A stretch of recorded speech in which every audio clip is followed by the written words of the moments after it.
What is up, guys? I'm KidBHD here, and it's 2014. Everything leaks, and this is the second video I'm making about the iPhone 6, this time with an exclusive part.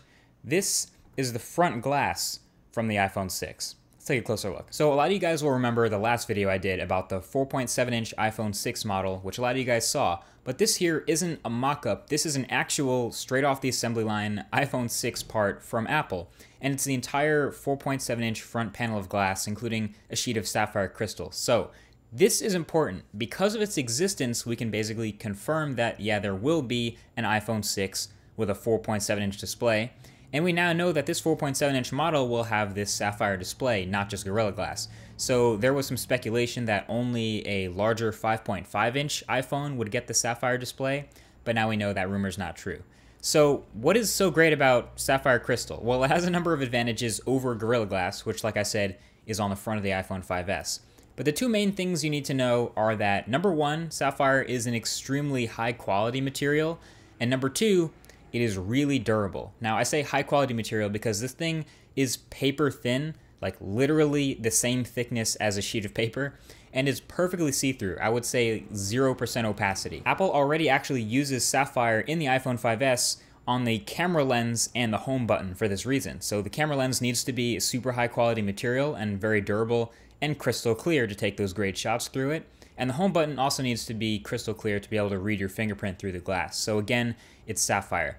So that would be the number one thing I noticed just messing around with this panel and holding it, looking through it, putting it over my eye. Basically, you notice how little distortion there is and how exact the colors stay. There's absolutely no color shift while looking through the sapphire glass. Now, another thing I noticed while cleaning it with a microfiber is this particular panel seems really okay with bending, at least a little bit of torque, a little bit of flex, a little bit of give here and there.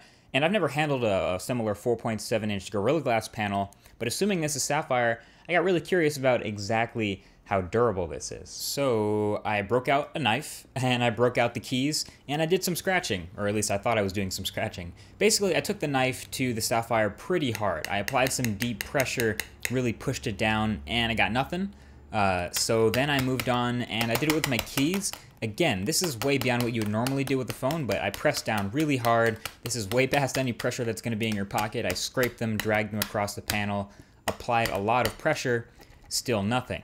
And then I went on to basically stab the thing pretty hard right in the middle and drag the point of the knife around the surface with some serious pressure. Again, well beyond stuff you're ever going to do with your phone.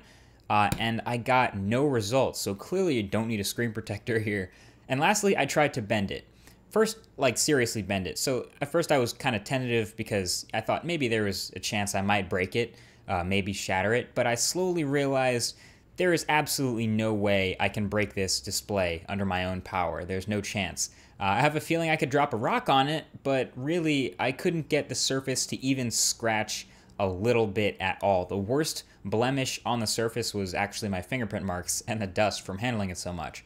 So it's not attached to a phone with a weight or anything, so I couldn't do a drop test or a corner impact test or any of the important stuff to see if it would shatter, but from my experience and from what I've tried, it's almost impossible to scratch this screen with any regular use. So that's really exciting for this new iPhone. I also have, you can see here, the home button part with the Touch ID sensor, which is the exact same size as the iPhone 5S, by the way. So this sapphire and the new 4.7-inch sapphire glass panel are pretty much your best look at what we have on the front of the iPhone 6 so far. You can really imagine what this new iPhone is going to look like. Huge thanks to Sonny Dixon, again, for hooking up these parts. He's been super reliable in the past with this Apple stuff, so no hesitation here, and we have a better look than ever at what the iPhone 6 is going to look like. But really what I'm most excited for, even if it isn't any of the durability stuff, it's just how high quality this sapphire material is, how clear it is. I think this is what they're going to make a big deal about. Check it out.